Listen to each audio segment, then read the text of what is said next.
1 minute past the hour, and we're beyond 30 people on the call already. So let's get the webinar rolling. Again, thank you to everyone who's on the call. Thank you to those people that I met for the first time at Crisis Minds last week, where I was speaking about polycrisis.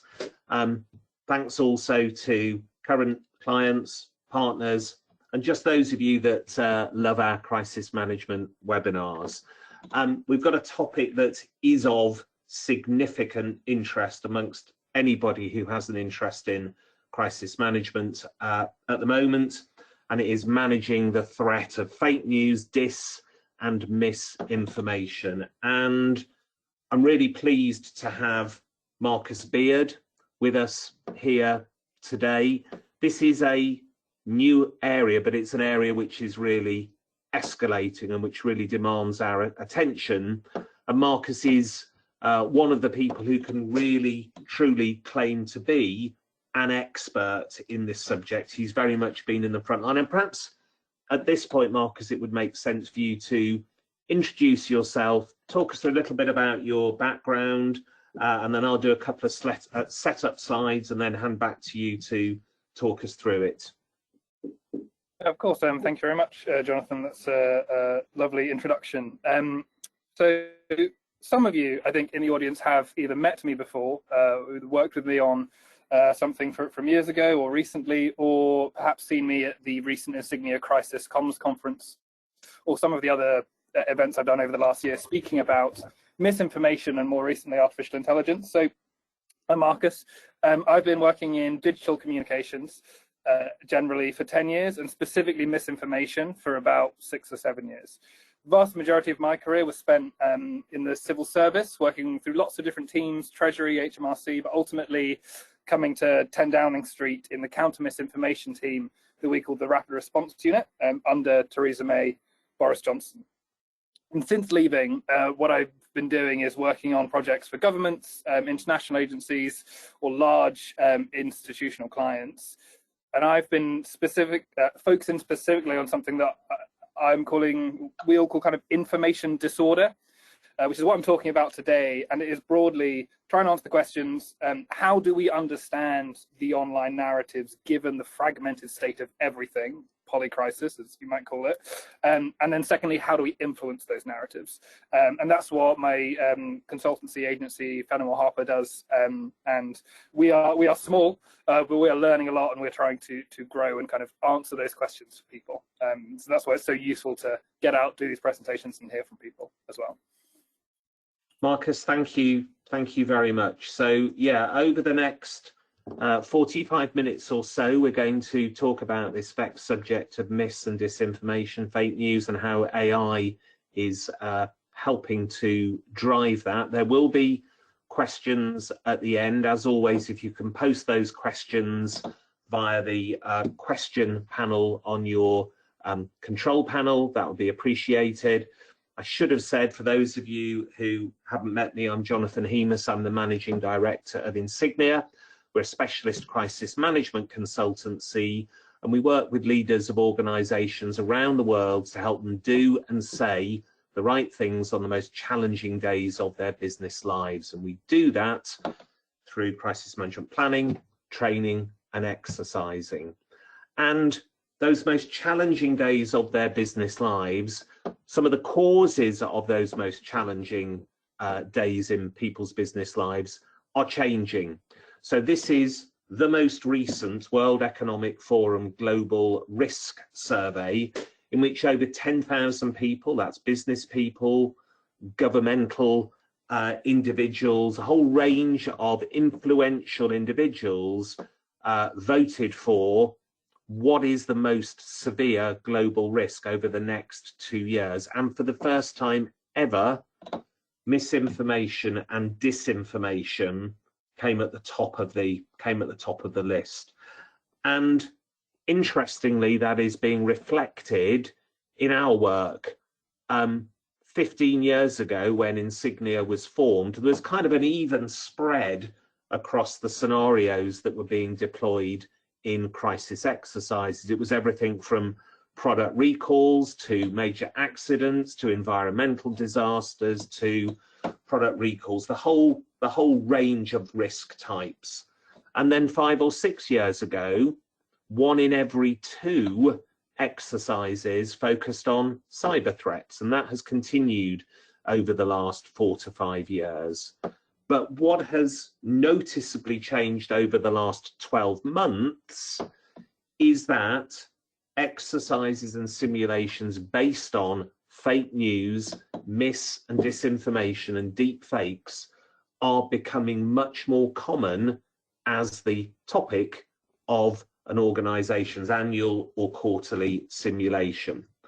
Why is that? Well, because it is a growing threat, and within the business world, deepfake videos in particular have affected a number of very large organizations. Here are 3 of them that have been targeted, two of whom managed to avert the crisis, the first 2 without actually losing any money, one of which paid £20 million on the basis of a deep fake. Interestingly, the one on the left, Ferrari, how a Ferrari executive prevented a multi-million-dollar deep fake scam.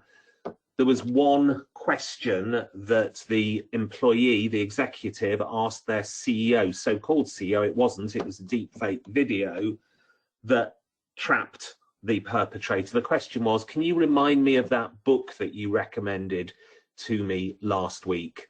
Clearly, the perpetrator couldn't answer that question. It was at that point that the executive worked out, yeah, this definitely is a deep fake, and didn't transfer the money that they were being asked to transfer. So this is a growing issue. It is a threatening issue.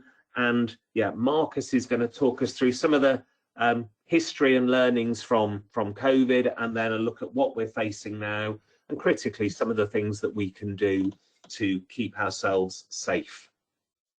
Marcus. Great, thank you so much. As Jonathan said, a lot of what I talk about today is going to be maybe quite different from what you've heard if you've seen me speak recently, or any of my recent media talking about the new kinds of deepfake scams, or the experiment we did with dispatches about deepfakes and voter manipulation. Today I'm probably going to talk about 3 things to try and help everyone here understand the principles of why AI generated information is such a threat, and how it's come to be. But before I get going, usually if I'm in a room with people, I try to get a sense of how familiar people are with AI in general, how much they've used it. So I usually say, like, hold up your hand if you've used something like ChatGPT, the Google version of ChatGPT, Copilot in the last month. But I can't see any of you, so I'm going to pop in the chat the last time I use. Marcus, is we can ask people to virtually raise their hands, and I can tell you how many hands I'm seeing. So you should have an option. Let's just say, instead of doing the ordered one, say if you've used something like a ChatGPT either in work or in personal use in the last week, raise your hand, and we'll get a sense of how often people did it using it right now. I've been asking this question for 2 years, so it's always interesting to see how it changes. The first time I gave a talk like this, barely anyone, because also it was under closed beta, and now I'm doing it more and more. Okay, so it's approximately 2/3 to 3/4 of the audience, certainly more than half. Way more than half. Good. So it tells you just how fast things are moving. As I said, I would do this about a year ago, and those numbers would be way lower. Okay, good to get an understanding of it. So I'm going to cover 3 things today with that in mind: how misinformation became an existential threat to the public health during COVID, and the set of reasons for why it became so severe in that time. And then I'm going to talk about how those same circumstances are being created with the advent of generative AI and language models. And then finally, how we as a society, and also as people working in risk, people working in crisis, can adapt and give ourselves protection and resilience against next generation reputation attacks and future crises. I hope that all sounds good. I hope people are sort of nodding and excited to hear what's coming next. But before that, I want to go back. You'll see we're looking at Brexit. It may seem totally unrelated, maybe related to misinformation, maybe not, but let's go back. What you're looking here is a chart showing the volume of Google searches for Brexit between 2015 and 2020. So when we set up the Rapid Response Unit, this counter misinformation team, we would always use public interest in Brexit as a benchmark, because around this time, Brexit was just always there. It was just kind of a constant. Yes, it went up and down on certain days, but really, if a single story, if an online narrative was getting as much or more attention than Brexit, it meant that it was a really big story and it was really capturing public attention. That big spike is the referendum result, where there was a big spike and then it kind of went back to normal.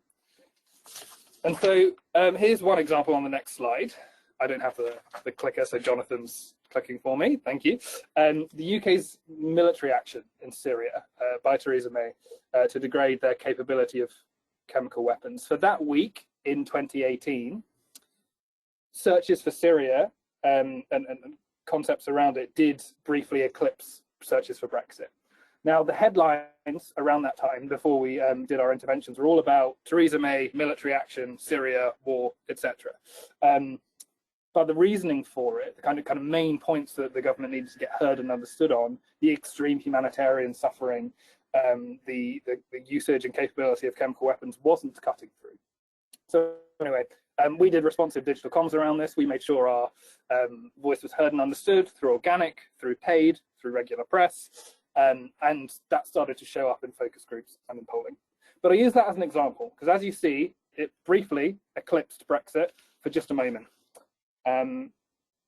Now let's look at, on that same chart, let's chart the searches for coronavirus on the next slide. Bit of a whiplash there. So the blue line is still there, and the referendum result is still there as a spike, but it's much, much smaller. What we were seeing, that the amount of online interest, the amount of online content that was going on, initially it was double, the searches for Brexit, and then it was triple, then it was 4 times. And ultimately, within about a week of the first couple of cases, the amount of online interest and articles was unlike anything we had ever seen. It was an even bigger shock, even in the first few weeks of it, than the referendum, as you can see in blue. To put it another way, it was like 5 Brexit referendums happening all at once for 6 weeks straight. So next slide. And what we found was that anything COVID related during this time would have 10 to 100 times more social velocity than we had seen before the pandemic. Just so much bigger, absolutely off the charts. And this volume of content, just the fact that there was 10 to 100 times more things to deal with, was the first of 3 challenges that made misinformation particularly difficult during COVID. On the next slide is the second reason. So yes, the volume was higher, but also the quality of misinformation around that time was getting much better. In 2020, the kind of forgery and fakery tools that had been used by misinformation actors in years gone by Russia in 2018, 2017, they were now much more widespread. You didn't need Photoshop or advanced tools to make fake public information posters anymore, or you didn't need a broadcast room. You could send a voice note on WhatsApp. You can see one of these posters was an early hoax claiming there was going to be an alcohol ban. And people were also kind of using, as I say, voice notes to convey a false sense of authority. You might remember a lot of viral voice notes went around saying, oh, my brother works in the Ministry of Defence, and he says that the army are going to start doing tank patrols through London, making sure that people stay in their homes. It was a different quality, different kind of misinformation to what we had seen before.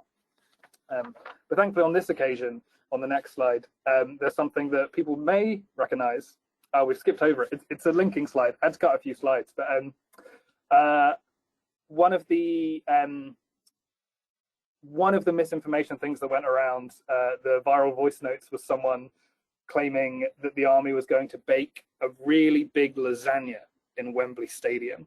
And that went really viral, and thankfully that happened early on, and it made people slightly aware to the ridiculousness of believing whatever you hear on a voice note, and it took away some of that potency of misinformation. So the last of the three things that made it more difficult during COVID was the fact that in any times of uncertainty, conspiracy theories flourish. COVID was just such an awful, unclear, unpredictable time, and it felt very unfair and unjust. And people want something to blame. When things are uncertain, people always want something to blame to make sense of it. They're looking for a company, they're looking for a group of people, or they're looking for a certain government or a certain person within it. It's comforting to think that COVID was caused by 5G, or the vaccines are actually a chip from Bill Gates, and that's why you shouldn't get them. And it's because if you can explain something in simple terms, you think you can control it. All of us, particularly early on in COVID, just desperately wanted to control it so badly. We wanted something to control. So, next slide. We had three factors: a huge quantity of digital disinformation, an uptick in the quality of that disinformation, because it was so much easier to make, and the context around the country at the time, around the virus, made us much more susceptible to conspiracy thinking, to believing things that aren't true, just because they're simple. And that made our jobs 10 times harder than they ever were before. So, what did we do? On the next slide, I've got a couple of examples, but it's broadly in three things. We changed a lot rapidly, right? We were part of a team in government, and we've now seen the first part of the COVID inquiry about how chaotic it was, but we did the best we could to change quickly. We evolved our processes, our products, and our people. With our processes, we used to have kind of a vague set of stand-ups and meetings to decide what we were going to respond to that day before COVID happened. But in COVID, that wouldn't work. There was too much information to take on board and too many moving parts that would have to be constantly moved from start to finish throughout the day. We moved from this 4-step fact process that you can see to a 7-step one that involved, an initial capturing of potential disinformation, to ranking, to threat identification, a sort of workshopping of possible responses, to signing off the response, to following up, all within a day. On the product side, we moved from a simple morning daily briefing to briefings that at their peak were 4 or 5 times a day. Sorry, there's a very loud squeak coming in. I'll fix that squeak, sorry about that. And we also had live dashboards that we could refer to if we needed, but ultimately the briefings were important because they forced decision points during this constant perma-crisis that we are in. And then in terms of our people, yes, we did grow the team. In this time, we could not deal with 10 times more content without having more people. But importantly, what we did is we changed the structure of the team. We really helped them thrive without direct supervision from us. We introduced templates, much more strict or much more structured guidance for people to follow, fighting disinformation, and clear roles within the team and roles that people could move between. Because COVID, first of all, it was very long, we can now see, but particularly in the middle of it, we did not know how long it would last. And we noticed early on, if members of our team were constantly reading, horrible conspiracy theories or aggression and anger towards the communications we were doing, they wouldn't last very long. So it's a bit of technology and a bit of strategy and a bit of empathy, really. And I can't tell you that we stamped out misinformation and no one ever read a lie about COVID, because, as I explain on the next slide, you were there, you all saw what happened in COVID. There was a lot of misinformation going around, and there is a lot of misinformation still circulating about vaccines in particular and about individuals' roles within that. But what we did do is we had clarity on the misinformation that was circulating and how viral it was going and what threat it posed to people. We did a lot of monitoring, or rather, we captured a lot of narratives that were super, super viral, but they did not affect public health. Things about how Boris Johnson was spending his weekends, or what certain ministers were doing. Granted, there was some real information about that too. But we prioritize specifically for what would harm people, and we have a suite of examples picking up false information and getting debunks out there quickly, both through paid media, through social media, and through press engagement. So while maybe the misinformation did continue to reach people, it reached people as misinformation, and they did not do things like trying to test for COVID by holding their breaths for 30 seconds. And if they could, they didn't have COVID. That was a lie that was going around. Another lie that was going around was if you boil some water and drink it really fast, it'll go into your stomach and kill the COVID, because that's where the COVID lived. It was a viral WhatsApp that we picked up quite early, and was one of our first real tests of how quickly and how far can we get a debunking out there. So those challenges of quantity, quality, and conspiracy, they are all once again accelerating, this time due to the advent of generative AI and language models.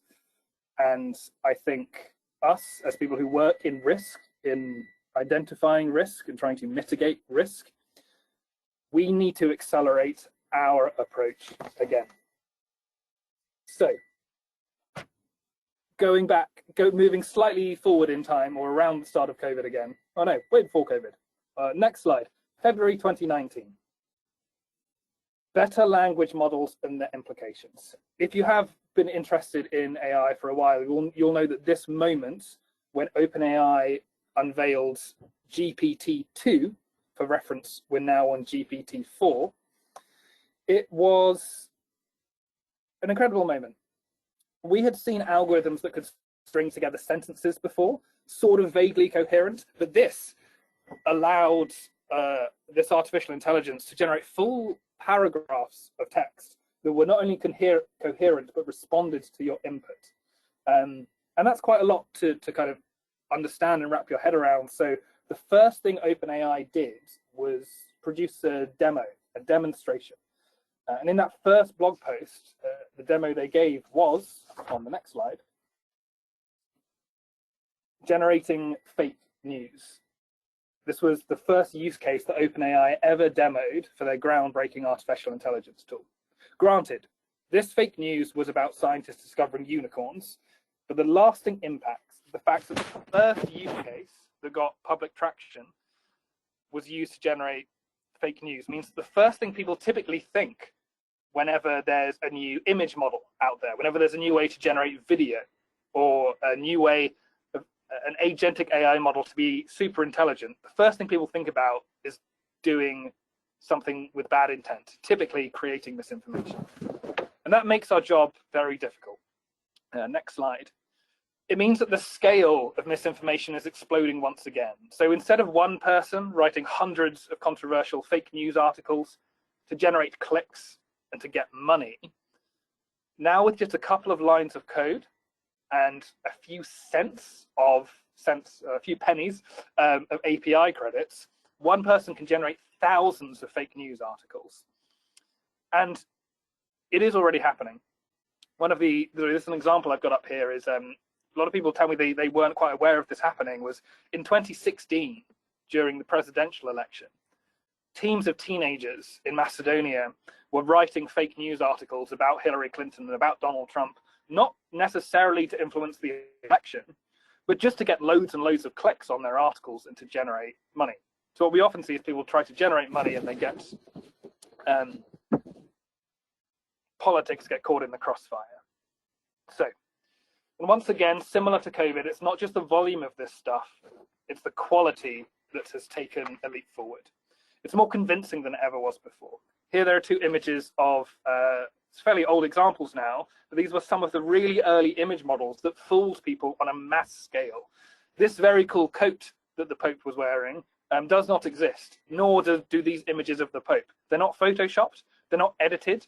These are entirely generated images that went viral on Twitter for about 2 days until people realized that they were generated. Similarly, a lot of photos of Donald Trump being arrested were being thrown around. Granted, they were debunked a little bit quicker, but they still managed to fool a lot of people. And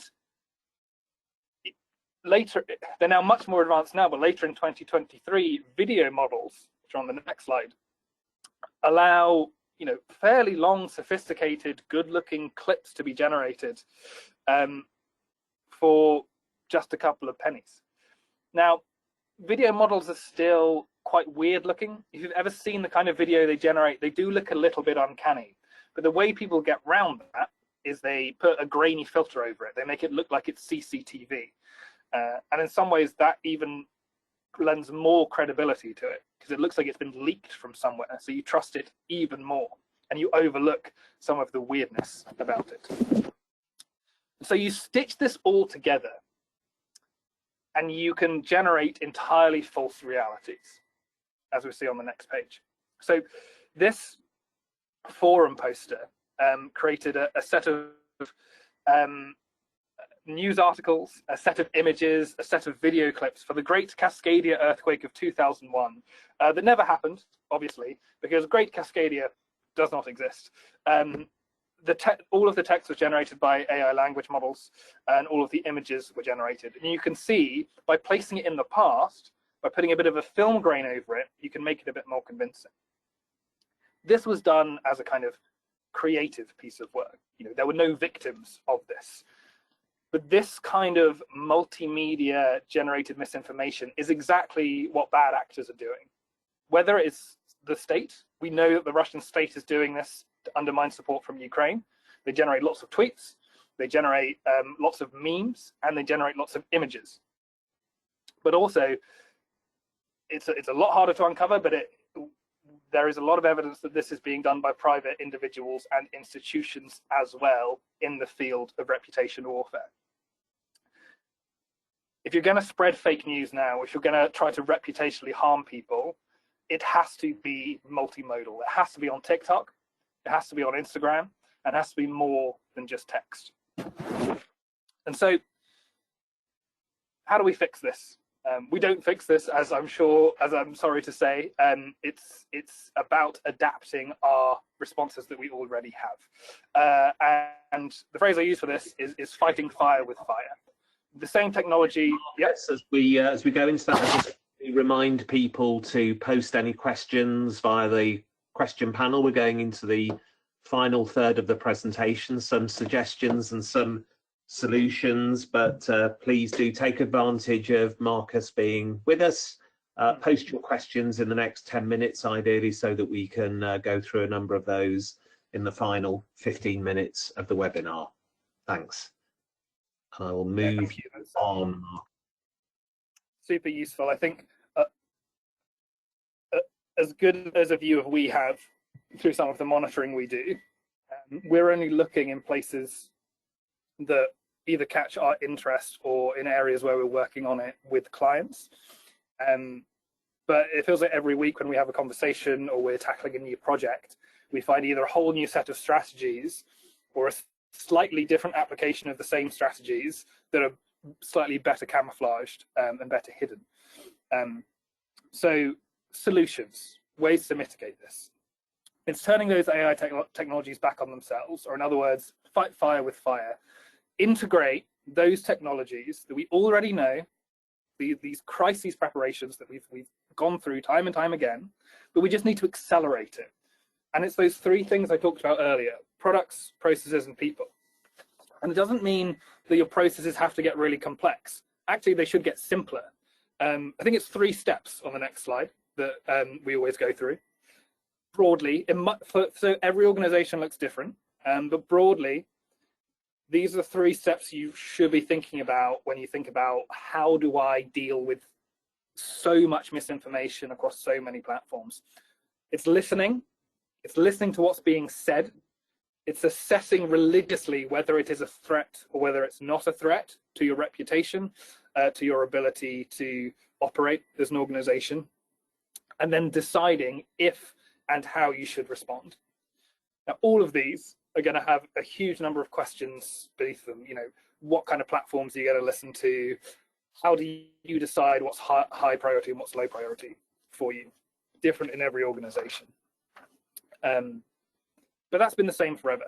But how do you deal with 10 times more content than you've ever done?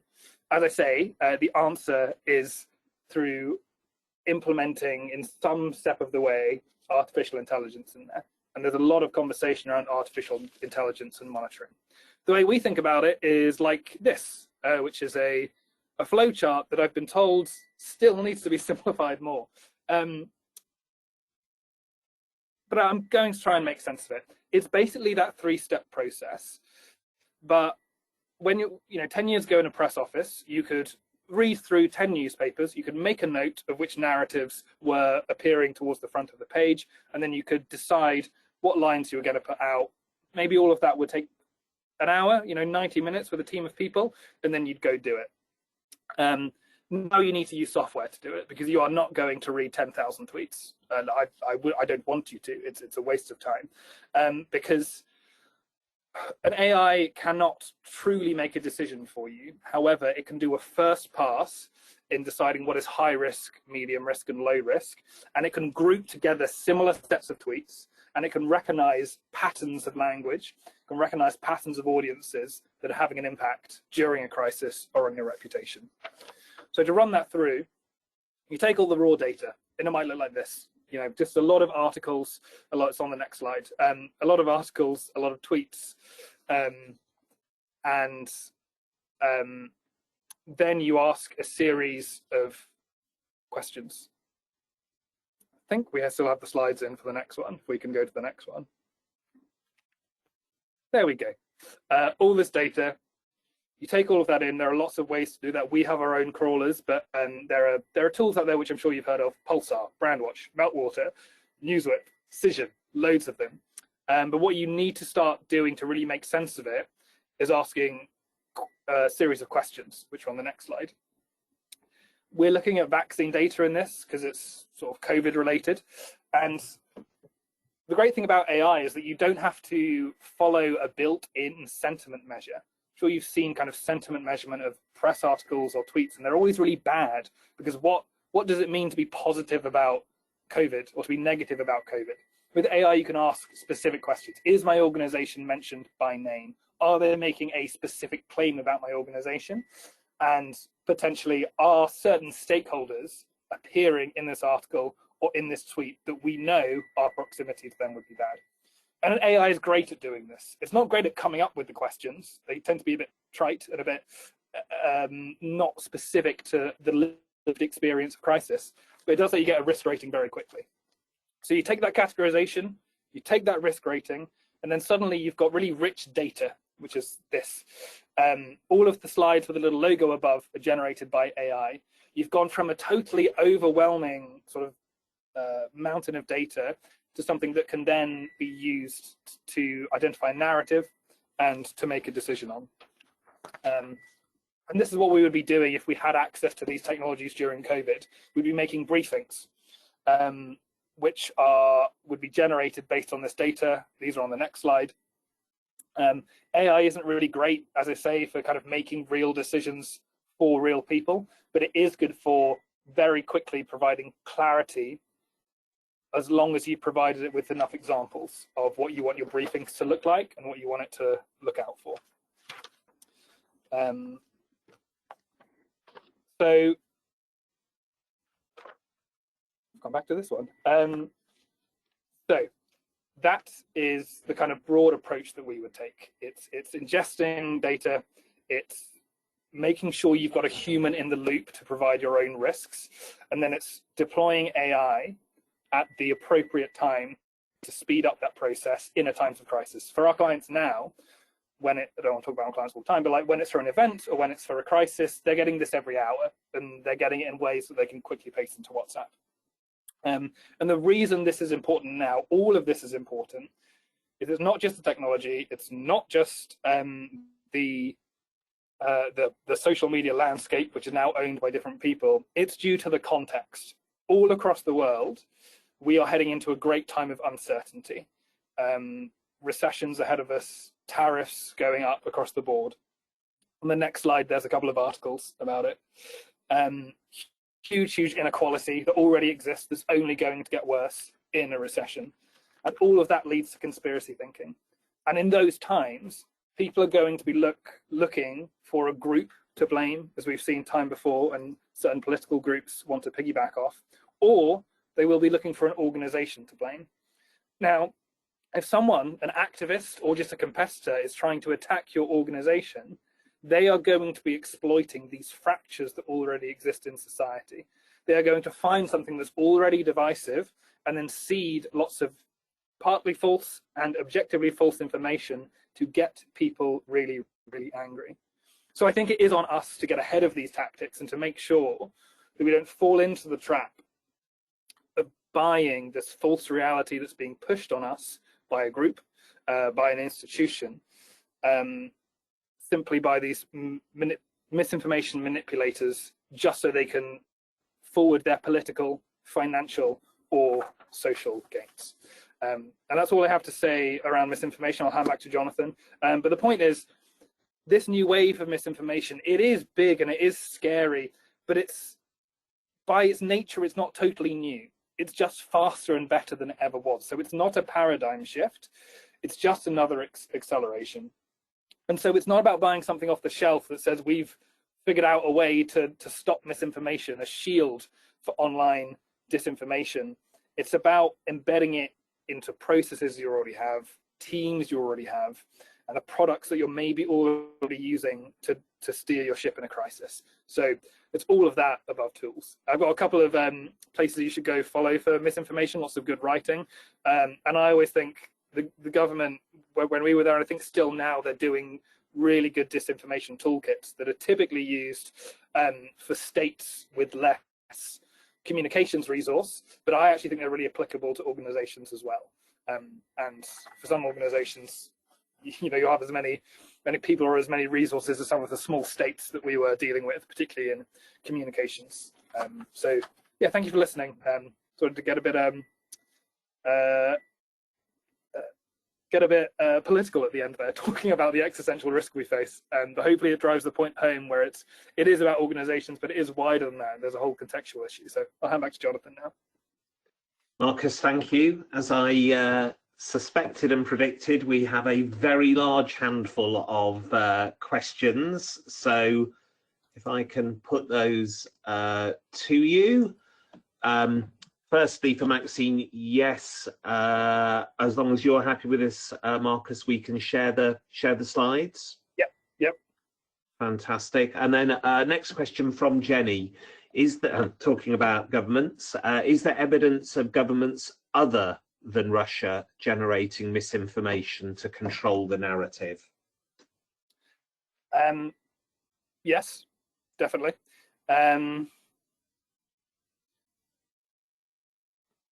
Evidence, yeah. There's the tricky part of my job, particularly when it really comes down to it, is like there are very few direct lines we can draw, but we can say there is strong evidence that Saudi Arabia and Mohammed bin Salman does disinformation in a very specific way, and the reason we can see that is because it's actually much less advanced than the Russian disinformation campaigns. With Russia, whether it's luck or whether it's or just an intense amount of actual warfare to go against our information warfare, we have the documents that they use to organize themselves, and it is very, very advanced. I link to it on my LinkedIn, I think. In fact, I'll do a post after this to just share it because I refer to it a lot. It looks like a creative agency planning a kind of multi-year campaign, but it is all disinformation. And I think it's a lot of the time, as I say, they mix in real information as well as false information. But when it comes to the Gulf states, Gulf disinformation, there is evidence that there is a kind of army of either bots or compromised accounts that can be used to either just promote a positive campaign from Mohammed bin Salman, or to, similar to what Russia have done, is to sow discord and division. We have seen them kind of, there is evidence that for certain divisive issues, they have attempted to amplify something. And the reason it's always difficult to, one, draw a line, and two, in the way that to say they are responsible for this, is they are almost always piggybacking, at any state, piggybacking of a feeling that already exists. So it's very hard to pick out the moment at which the state actor or the bad actor has taken full control. By their nature, they are designed to be untraceable. Similar to the language used, in case it gets more questions. Very similar language that we're seeing in the texts from the Blake Lively, Justin Baldoni back and forth. That was the first time where like my job became cool in my friend circle. So like, this sounds like kind of what you do. And I'm like, yeah, my clients aren't like that, but they're using the same kind of tactics and false support. You know, seeding lots of false support for people. Allegedly, you know, again, that was very contained, but yeah, similar tactics there. Yeah. Thank you. From Alex, in your work with companies, what have you found is the single biggest issue that they don't understand or mistake that they make around this subject? That's a very good question. I actually think a lot of the companies I talk to and speak to, I think because they've come to me based on what I've already talked about, is they have a really good concept of how severe this risk is. How, you know, a couple of years ago, like smaller companies, different people, they'd be like, oh, it's just misinformation, it's silly, because they don't think they've fallen for it ever. They don't think people really fall for it. But now there is a real understanding that this is existential for some companies. It takes we've done a report called "Can AI Cause a Bank Run?" It takes a couple of well-placed articles, fake news articles, to truly destroy someone's reputation. The companies don't really seem to understand. This is a small thing. How large TikTok is in people's lives.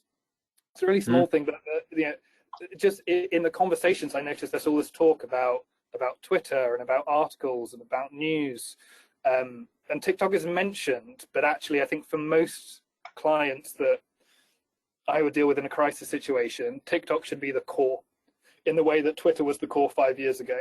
And that's really hard to do because it's a very locked down platform. But if you have, you know, it's why I warn people against, if someone, you know, you can't have a bird's eye view of Twitter. Oh, sorry, you can't have a bird's eye view of TikTok. Buying something off the shelf won't work. It's a mixture of either your team or buying an agency monitoring staff to kind of give you a risk thing. We have our crawlers that do it and actually like pull out the subtitles. I'm getting too technical again. TikTok is really big. It has a huge part in lots of people's lives. And in the same way, YouTube Shorts is never mentioned, but that is also something. So I would say vertical video more than anything written down.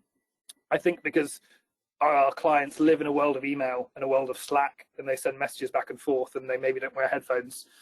That could be it. So if I would take one thing away, it is one thing I was saying about the people is I would, you know, I work in comms, less so because I know crisis will bring comms people in, but is focus less on training up comms people to be technically advanced in analytics or technically advanced in a specific social media platform.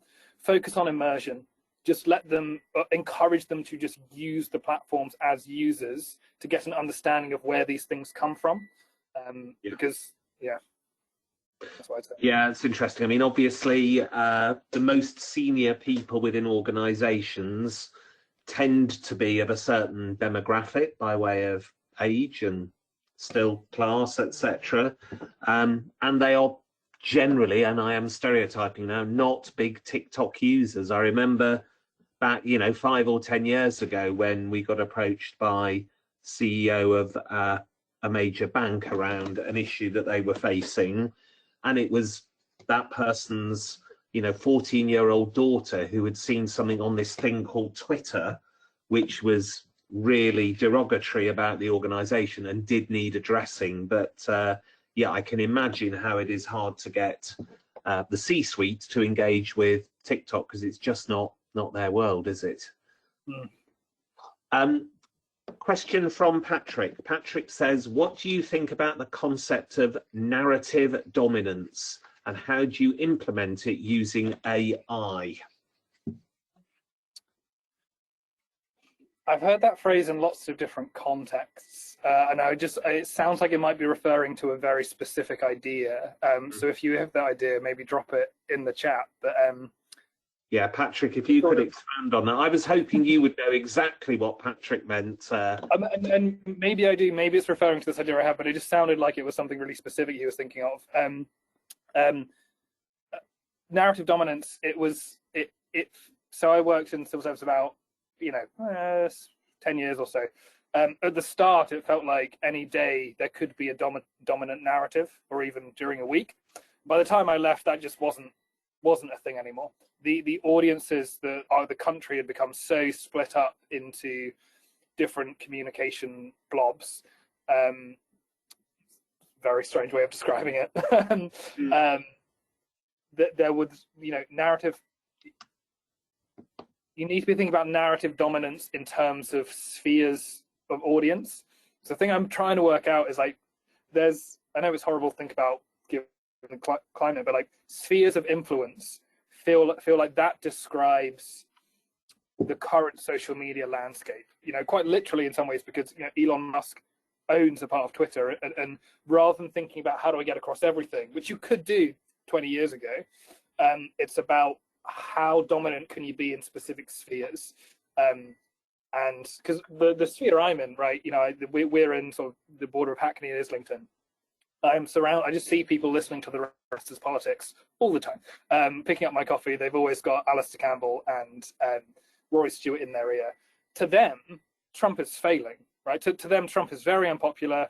He's no one likes him. Everyone wants him out. But that is just not shown in the polls in the States.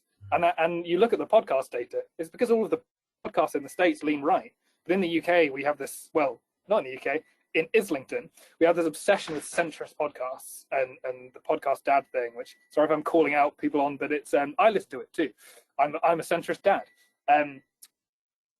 It is a sphere that has a very specific point of view, and I would think about narrative dominance in terms of those spheres. Thank you. You mentioned about influential people on Twitter X. We've got a question here from Mohammed. How would you tackle a disinformation campaign where you're being targeted by high-profile accounts on platforms like X? We currently have a policy of not responding on X as we don't have the manpower. Could AI help with responding? Very, very good question, and good thing to be asking. The answer involves asking more questions of your organization, which I think Jonathan may want to add. So I'll be really quick.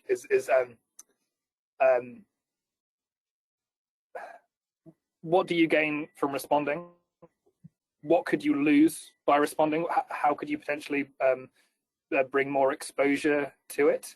And when you say AI, there's this idea like, and we tried this actually before COVID during Brexit, was anytime someone made a factual error about, leaving the European Union, this was in the Boris Johnson vote leave SPAD era, we would respond to it with this fact-checking blog.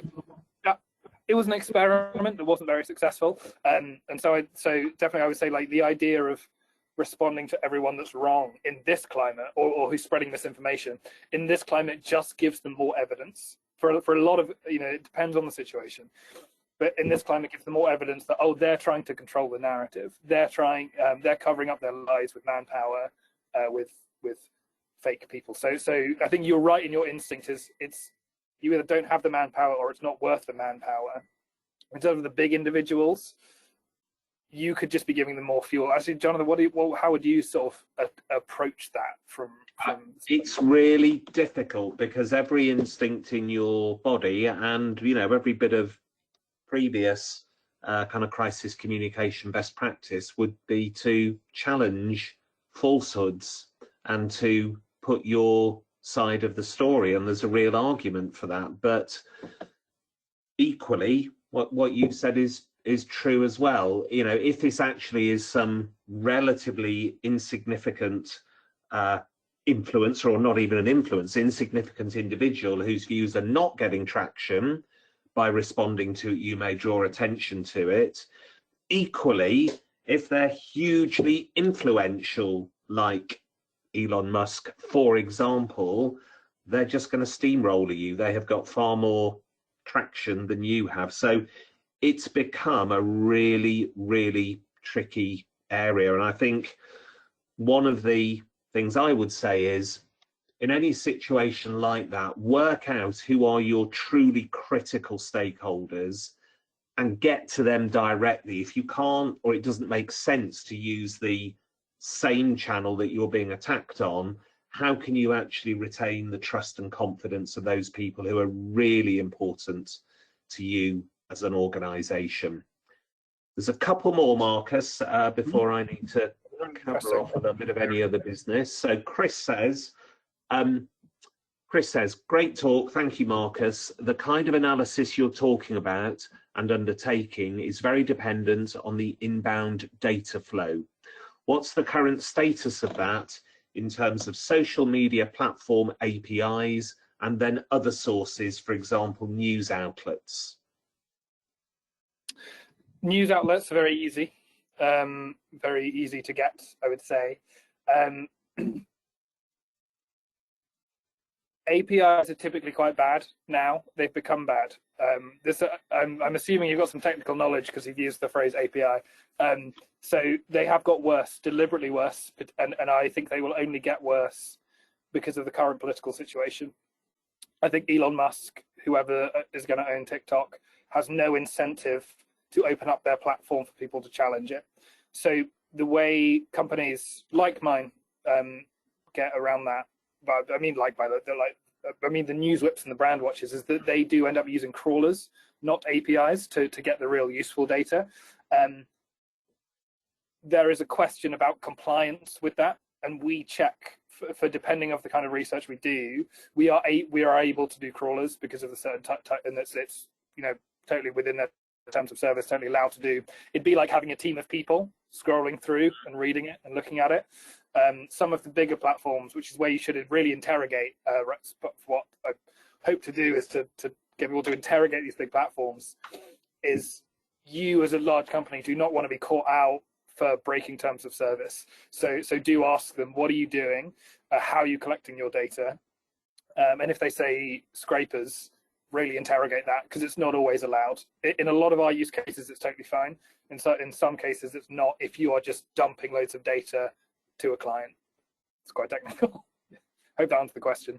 I'm happy to have a more technical one on that. Just email you. You've got my details. Yeah, we'll share Marcus's details actually on the very next slide. So one final question. There are others, but there just isn't going to be time to get through all of them, so apologies. Gabrielle, yes, we will be sharing a recording. So from Daniel, how can AI assist in countering those people who actively seek misinformation because it's already been fact-checked by an organisation they mistrust? For example, UK government releasing a fact check resulting in those believing the misinformation. Does that make sense, Marcus? Yeah, that's a good point, and it's something that we thought about a lot. I mean, when we were doing the bulk of our response, that wasn't a dominant narrative in groups, where it now is. And as I said before, sometimes responding to stuff in a rigorous way gives people more evidence of that.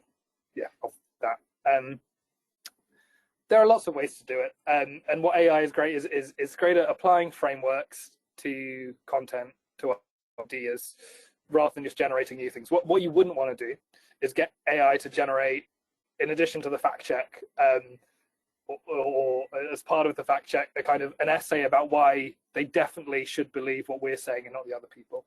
But what you could easily do, simple response, is get an AI to pull from sources they do trust, right? Yeah. And this is where it lies on the platforms as well. And political situation is, as part of, they're changing all of the fact-checking elements in Facebook and in Twitter. I'm in the minority in that I think it has a potential to be much better than what currently exists, because what currently exists was not fit for purpose. It biased in certain ways and it couldn't scale. You can use AI to implement those things I've kind of mentioned into the new community notes focus, to make sure that you are getting a broad range of opinions. You are not just getting one authority saying this is right, this is wrong. That approach has been what has driven so much resentment in people since, I don't know, since a year, you know, leading up to Brexit, right? Leading up to Trump, leading up to all this stuff. AI is able to go out and try and provide more balance, but there's another challenge there, is how do we balance the models, right? You ask the Chinese models what happened at Tiananmen Square, they won't give you an answer. That is an immensely frustrating thing to end on. But my point is, when there is all this scale of data, you simply cannot do it with the teams, with most of your, even the teams you're in, I'm sure, are very well resourced, very large. You can't do it with people in the way that you could 10 years ago. AI is so useful, and the people we've worked with find it so useful for just making sense of this mess of online media. And it's so rewarding to be able to see people finally get it in a way they weren't able to before. Fabulous. Marcus, thank you so much. We've had a fantastic attendance of this session, and also many questions, which certainly endorses my earlier view that this was a topic of significant interest and much debate at the moment. So Marcus's contact details are there. Do follow him on LinkedIn. He puts some really great content and latest insights on there, so well worth following. A couple of pieces of housekeeping from me. One, we would love you to take our crisis proof scorecard. It's a new scorecard based on our Insignia's crisis proof approach. There'll be a link in the follow-up email, but you can also use that QR code if you're quick off the mark with your smartphones. Our next webinar will be on the 23rd of April. So here's me at last week's Crisis Minds conference, talking about what is a polycrisis and how to prepare for it. For those of you that were there last week, and of course for those of you who weren't, our next webinar is going to feature an interactive exercise. We won't need you to put your necks on the line. It'll be done by polling, but that will actually talk through some key principles and give you a practice of responding to a polycrisis, as well as some of the preparatory content that I delivered last week at Crisis Minds. So invitations will be starting to go out next week, but again, if you want to sign up immediately, you can scan on that QR code. Final offer from my side is I've been getting out and about more. You only really see me on this side of the computer, but I do think there's real value in talking and meeting face to face. So if there's anyone in the audience today who is based in the UK and would like just to have a 15-30-minute chat over a coffee, I always find that good things come out of those conversations, whether it's a fresh insight, a relationship that, you know, pays dividends over the longer term, or maybe an introduction to someone else that is of real value. So do let me know if you'd like to meet up for a coffee and a chat about crisis management matters. I would love to do that too. So thanks once more to Marcus. Thank you for your attendance and engagement today, which has been fantastic. We will be sharing a recording of this webinar subsequently with a link to the Crisis Proof Scorecard and an invitation to next month's webinar. Thank you again, and as always, I wish you a crisis-free afternoon. Many thanks, everyone.